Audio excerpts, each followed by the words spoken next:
Hello दोस्तों, नमस्कार। स्वागत है आप सभी का अपने YouTube channel Avinash sir GS वाला में। दोस्तों, आज के वीडियो में हम लोग इंडियन पॉलिटी अर्थात भारतीय राज्य व्यवस्था में अनुसूचियों को पढ़ने वाले हैं। दोस्तों, आइए बिना देर के हम लोग वीडियो की शुरुआत करते हैं। दोस्तों, मूल संविधान।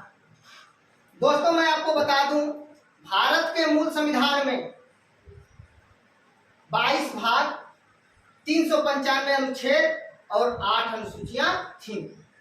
22 भाग, 395 अनुच्छेद और 8 अनुसूचियां थीं भारत के मूल संविधान में। लेकिन वर्तमान संविधान में गिनती के आधार पर 25 भाग, सामान्य तौर पर 22 भाग, 450 से अधिक अनुच्छेद और अनुसूचियों की संख्या 12 हो गई है। दोस्तों, 4 अनुसूचियों को समय समय पर संविधान संशोधन के द्वारा जोड़ा गया है। प्रथम संविधान संशोधन 1951 के द्वारा पहली अनुसूची को जोड़ा गया,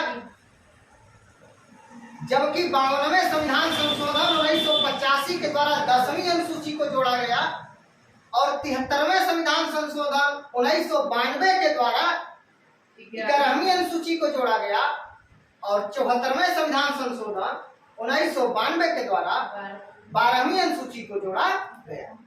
दोस्तों, अनुसूची 9वीं अनुसूची में भूमि सुधार और जमींदारी प्रथा का उन्मूलन है। 10वीं अनुसूची में दल बदल कानून है। 11वीं अनुसूची पंचायती राज से संबंधित है, जिसमें 29 विषय हैं और 12वीं अनुसूची नगर पंचायत और नगर पालिका से संबंधित है, जिसमें 18 विषय। तो पंचायत में 29 विषय हैं, जबकि नगर पंचायत और नगर पालिका में 18 विषय हैं। तो मूल संविधान में 22 भाग, 395 अनुच्छेद और 8 अनुसूचियां थीं, जबकि वर्तमान संविधान में 22 भाग, काउंटिंग के आधार पर 25 भाग और दोस्तों 450 से अधिक अनुच्छेद और अनुसूचियों की संख्या 12 है। दोस्तों, 22 भाग में समय समय पर एबी करके जोड़ा गया है, एबीसी करके जोड़ा गया है। दोस्तों, प्रथम संविधान संशोधन 1951 के द्वारा 9वीं अनुसूची जोड़ा गया। 52वें संविधान संशोधन 1985 के द्वारा 10वीं अनुसूची जोड़ा गया। 73वें संविधान संशोधन 1992 के द्वारा 11वीं अनुसूची जोड़ा गया और 74वें संविधान संशोधन 1992 के द्वारा 12वीं अनुसूची जोड़ा गया। दोस्तों, पहली अनुसूची में राज्य एवं संघ राज्य क्षेत्रों के बारे में बताया गया है। पहली अनुसूची में 28 राज्य और 8 केंद्र शासित प्रदेशों के बारे में बताया गया है और दूसरी अनुसूची में दोस्तों वेतन भत्ते और पेंशन के बारे में बताया गया है। जो व्यक्ति संवैधानिक पद पर आसीन है, उन्हें वेतन भत्ते पेंशन कहाँ से दिए जाते हैं, इसका उल्लेख दूसरी अनुसूची में दिया गया है। जैसे संवैधानिक पद का मतलब राष्ट्रपति, लोकसभा के अध्यक्ष और उपाध्यक्ष, राज्यसभा के सभापति और उपसभापति, सुप्रीम कोर्ट और हाई कोर्ट के न्यायाधीश, नियंत्रक महालेखा परीक्षक, ये सभी संवैधानिक पद हैं और इनके वेतन भत्ते और पेंशन का उल्लेख अनुसूची 2 में दिया गया है। और दोस्तों, तीसरी अनुसूची में शपथ एवं प्रतिज्ञान का प्रारूप है। जैसे प्रधानमंत्री या संघ के मंत्री किस प्रकार शपथ लेंगे, इसका उल्लेख तीसरी अनुसूची में दिया गया है। लेकिन दोस्तों, राष्ट्रपति और राज्यपाल के शपथ का उल्लेख अनुच्छेद में दिया गया है, याद रखिएगा। उपराष्ट्रपति का भी उल्लेख, शपथ का उल्लेख अनुच्छेदों में दिया गया है। अनुच्छेद 69 में उपराष्ट्रपति का शपथ होता है। तो राष्ट्रपति, उपराष्ट्रपति और किसी भी राज्य के राज्यपाल के शपथ का उल्लेख अनुच्छेद में दिया गया है, जबकि संघ के मंत्री, प्रधानमंत्री के शपथ का उल्लेख तीसरी अनुसूची में दिया गया है। दोस्तों, चौथी अनुसूची में राज्यसभा में सीटों के आवंटन का उल्लेख किया गया है। 5वीं अनुसूची में SC/ST के क्षेत्रों के प्रशासन तथा नियंत्रण के बारे में बताया गया है। SC/ST मतलब अनुसूचित जाति और अनुसूचित जनजाति के प्रशासन के बारे में, उनके नियंत्रण के बारे में 5वीं अनुसूची में बताया गया है। दोस्तों, 6वीं अनुसूची असम, मेघालय, त्रिपुरा, मिजोरम राज्य के प्रशासन के बारे में बताया गया है। असम, मेघालय, त्रिपुरा, मिजोरम के जनजातीय क्षेत्रों के प्रशासन के बारे में अनुसूची 6 में बताया गया है। इसका ट्रिक है दोस्तों असमेत्रिमी। असम, मेघालय, त्रिपुरा, मिजोरम का उल्लेख 6वीं अनुसूची में दिया गया है। क्वेश्चन पूछा जाता है निम्नलिखित में से किस राज्य का उल्लेख तीसरी अनुसूची में निम्नलिखित में से किस राज्य का उल्लेख 6वीं अनुसूची में नहीं है? असम, मेघालय, त्रिपुरा और मणिपुर, तो मणिपुर का उल्लेख नहीं है। असम, मेघालय, त्रिपुरा और नागालैंड का उल्लेख नहीं है। असम, मेघालय, मिजोरम और अरुणाचल प्रदेश का उल्लेख नहीं है। तो इस तरह से क्वेश्चन पूछा जाता है। तो 6वीं अनुसूची में असम, मेघालय, त्रिपुरा और मिजोरम के जनजातीय क्षेत्रों के प्रशासन के बारे में बताया गया है। और दोस्तों 7वीं अनुसूची में सूची का उल्लेख है संघ सूची, राज्य सूची और समवर्ती सूची। संघ सूची, राज्य सूची और समवर्ती सूची। दोस्तों संघ सूची में केवल केंद्र सरकार कानून बना सकती है, राज्य सूची में केवल राज्य सरकार कानून बना सकती है, जबकि समवर्ती सूची में दोनों सरकारें कानून बना सकती हैं। लेकिन दोनों सरकारों के बीच मतभेद होने के कंडीशन में केंद्र का कानून मान्य होता है। दोस्तों तो 7वीं अनुसूची में सूची संघ सूची, राज्य सूची और समवर्ती सूची के बारे में बताया गया है। 8वीं अनुसूची में भाषाओं का उल्लेख किया गया है। दोस्तों भारत के मूल संविधान में 14 भाषाएं थी, जबकि वर्तमान में 22 भाषाएं हो गई हैं। दोस्तों 14 भाषाएं थी मूल संविधान में, लेकिन समय समय पर संविधान संशोधन के द्वारा 8 भाषाओं को जोड़ा गया।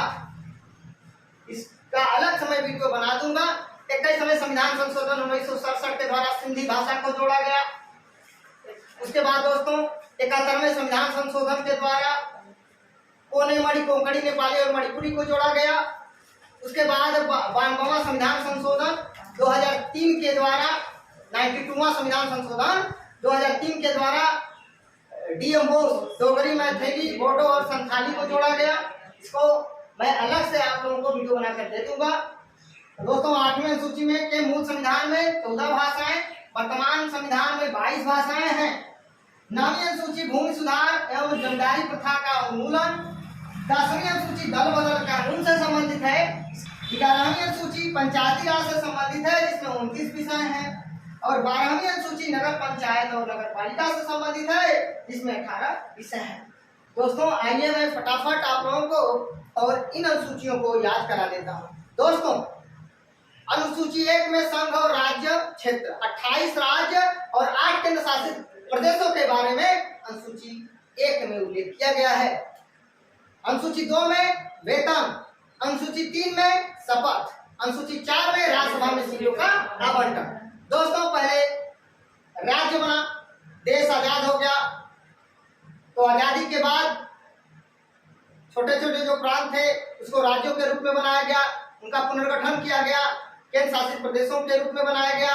तो दोस्तों जब राज्य बन गए, केंद्र शासित प्रदेश बन गए, तो वहां पे चलाने के लिए कुछ अधिकारियों की जरूरत पड़ेगी। तो अधिकारियों ने कहा कि मुझे वेतन चाहिए। तो सरकार ने कहा ठीक है वेतन देंगे, लेकिन पहले आप शपथ ले लो और शपथ लेकर के राज्यसभा में चले जाओ। तो दोस्तों बड़े आसानी से आपको याद हो गया होगा कि अनुसूची 1 में संघ और उसका राज्य क्षेत्र, और अनुसूची 2 में वेतन, पहले वेतन लेंगे, तो अनुसूची 3 में जाकर के शपथ लेंगे, और अनुसूची 4 में राज्यसभा में जाएंगे अर्थात राज्यसभा में सीटों का आवंटन। उसके बाद दोस्तों 5वीं अनुसूची में SC ST के बारे में काम करेंगे, और 6वीं अनुसूची में असमेत्रिम के बारे में काम करेंगे, असम, मेघालय, त्रिपुरा और मिजोरम के बारे में काम करेंगे। उसके बाद दोस्तों 7वीं अनुसूची में सूची है संघ सूची, राज्य सूची और समवर्ती सूची, और 8वीं अनुसूची में भाषा है, और 9वीं अनुसूची में भूमि सुधार और जमींदारी प्रथा का उन्मूलन करेंगे, और उसके बाद 10वीं अनुसूची 10 से 10वीं या 10 से दल बदल कानून, और 11 में दोस्तों 11वीं अनुसूची में पंचायती राज है, जिसमें 29 विषय है, और 12वीं अनुसूची में जो है नगर पंचायत या नगर पालिका, जिसमें 18 विषय है। तो दोस्तों 1 में संघ और राज्य क्षेत्र, 2 में वेतन, 3 में शपथ, 4 में राज्यसभा के सीटों का आवंटन, 5 में SC ST, 6 में असमेत्रिम, 7 में सूची, 8 में भाषा, 9 में भूमि सुधार, 10 में दल बदल कानून, 11 में पंचायती राज और 12 में नगर पंचायत। तो हमारे साथ फटाफट बोलिए। अनुसूची 1 में संघ और राज्य। अनुसूची 2 में वेतन। अनुसूची 3 में शपथ। अनुसूची 4 में राज्यसभा में सीटों का आवंटन। अनुसूची 5 में एससी एसटी के लिए प्रशासन के बारे में नियंत्रण। अनुसूची 6 में असम त्रिमी असम मेघालय त्रिपुरा। अनुसूची 7 में सूची संघ सूची राज्य सूची और समवर्ती सूची। अनुसूची 8 में भाषा। अनुसूची 9 में भूमि सुधार। 10वीं अनुसूची 10 में दल बदल कानून। अनुसूची 11 में पंचायती राज। अनुसूची 12 में नगर पंचायत या नगर पालिका। इसमें 18 विषय है। तो दोस्तों अगर स्क्रीनशॉट लेना चाहे तो ले सकते हैं।